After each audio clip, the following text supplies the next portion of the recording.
Hello guys, welcome back to you on my YouTube channel. Today I am going to discuss the most important idioms and some phrases which can be used in your day-to-day speaking as well as your writing. So guys, अभी हम idioms की बात करें. The first idioms is that cross your fingers. Cross your fingers means कुछ पाने की इच्छा होना, कुछ चाह होना, कुछ हमारे पास जैसे कुछ समथिंग वी गेट, समथिंग हमारी गवर्नमेंट जॉब लग जाए, हमारा एग्जाम क्रैक हो जाए, तो इसको हम क्या बोल लेंगे? Cross the fingers. सो कैसे हम इसको यूज़ करेंगे? देखो, हम इसको यूज़ करेंगे सेंटेंस में. We just have to wait and cross your fingers and hope that we can did well in the exam. देखो, we just have to wait, हमें वेट करना पड़ता है, एंड क्रॉस ऑफ फिंगर्स, और हम उम्मीद रखते हैं, हम इच्छा रखते हैं, and hope that we did well in the exam, कि हम एग्ज़ाम में अच्छे से परफॉर्म करें.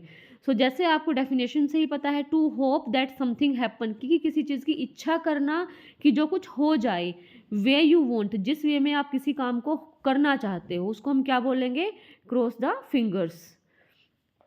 अब हम नेक्स्ट बात करते हैं. The next one is that keep your chin up. Keep your chin up का मतलब है to motivate someone for doing something. किसी को मोटिवेट करना, किसी को प्रेरित करना, किसी को इन्फ्लुएंस करना आप बोल सकते हो. तो उसको अगर हमें, देखो, एक सिंपल सा वर्ड हम लगा सकते हैं, इन्फ्लुएंस करना, मोटिवेट करना. These are very common vocab. अगर हम इसको थोड़ा सा एडवांसमेंट में लेके जाएं तो हम उसको क्या बोलेंगे? उसको हम बोलेंगे कीप यूर चिन अप, मतलब किसी को मोटिवेट करना, नेवर गिव अप करने के लिए. तो first of all see the definition.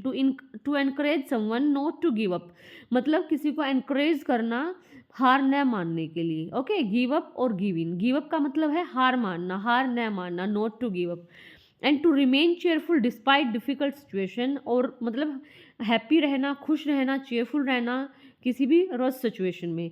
So guys, अभी हम जैसे बात कर रहे हैं, for now you can see the example. Keep your chin up high, the things will eventually get better soon. कि आप अपने आप में कॉन्फिडेंस रहो, अपने आप को मोटिवेट रखो, चीज़ अपने आप एक दिन बेटर हो जाएंगी. You can also say that keep your chin up for getting better result, कि अपने आप को मोटिवेट रखो अच्छे रिजल्ट गेट करने के लिए. आई होप आपको समझ में आ गया होगा. अब हम नेक्स्ट बात करते हैं.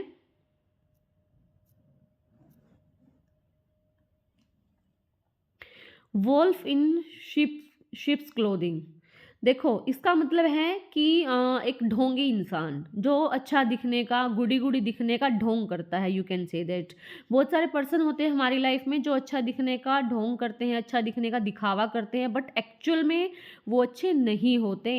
अब डेफिनेशन देखो इसकी. A person who pretends to be nice but is not, कि पर्सन जो अच्छा दिखने का, मतलब अच्छा दिखने को प्रिटेंड करे बट वो रियल में अच्छा नहीं है. बोलते ना, भेड़िए के वेश में साधु बन के आया है, कुछ ऐसा. इस तरह की डेफिनेशन यहाँ पे शूट करती है. अब देखो एग्जाम्पल, देखो इसका. My grand mother was valves in A ships clothing, मतलब वो अच्छी नहीं है बट प्रिटेंड करती है. She looked like a sweet old lady but she was really a mean. Mean का मतलब होता है एक मतलब मीन का मतलब होता है एक चालाक इंसान होना, कमीना इंसान होना, जिसको हम बोलते हैं. अब हम नेक्स्ट बात करते हैं. All in the same boat. देखो, एक बोट में सभी का होना, इसका मतलब है सभी, all human being in the same situation, कि सभी का एक ही सेम सिचुएशन में होना. सिचुएशन प्लेजेंट भी हो सकती है, सिचुएशन अनप्लेजेंट भी हो सकती है, कुछ भी हो सकता है. So now see the definition.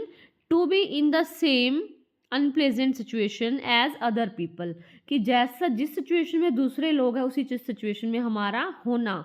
All in the same boat.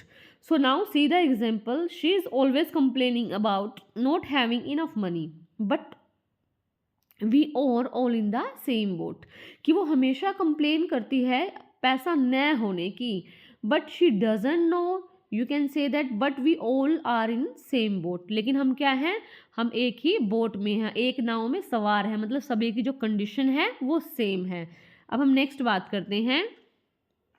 तो गाइज़, मैं अपनी तरफ से कोशिश कर रही हूँ आपको समझाने की, और उम्मीद करती हूँ कि आपको समझ में आ रहा होगा. एंड फिर भी अगर फर्दर आपकी कोई क्वेरीज हैं, आप मेरे को कमेंट करके बता सकते हैं.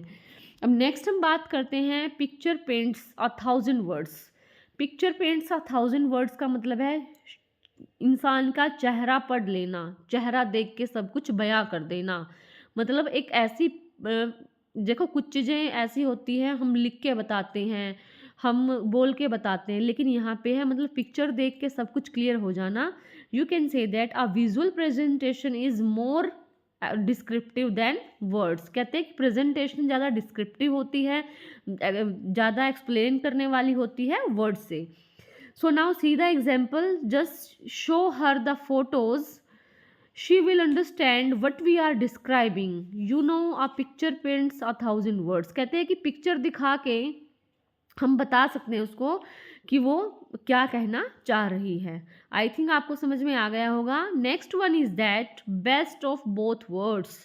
बेस्ट ऑफ बोथ वर्ड्स का मतलब है दोनों हाथों में लड्डू होना। You can say that we have both good opportunities. Okay, so now see the definition, a situation in which one can get advantages of two different things at the same time। देखो वही जो बात मैंने बताई कि दोनों हाथों में लड्डू होना, एक ऐसी सिचुएशन होना जिसमें आपको मतलब दो एडवांटेजेस मिले सेम टाइम में, ठीक है। So you can say that best of both worlds. So now see the example, being able to work from home is the best of both worlds. देखो वर्क फ्रॉम होम हुआ था कोविड-19 के दौरान, तो ये क्या था, इसके दो बेनिफिट थे। आप घर पे काम कर सकते हो, फैमिली के साथ रह के काम कर सकते हो, आपको कोई हॉलीडे लेने की ज़रूरत नहीं है, आपको घर से बाहर नहीं जाना। सो you can say that and you can get the proper salary on the same time. So you can say that best of both world's. I hope आपको समझ में आ गया होगा। मैंने अपनी तरफ से पूरी कोशिश की है एक्सप्लेनेशन करने की, फिर भी अगर आपको कहीं कुछ लगे then you can comment me and I will maybe give you better study point. So thank you, have a nice day.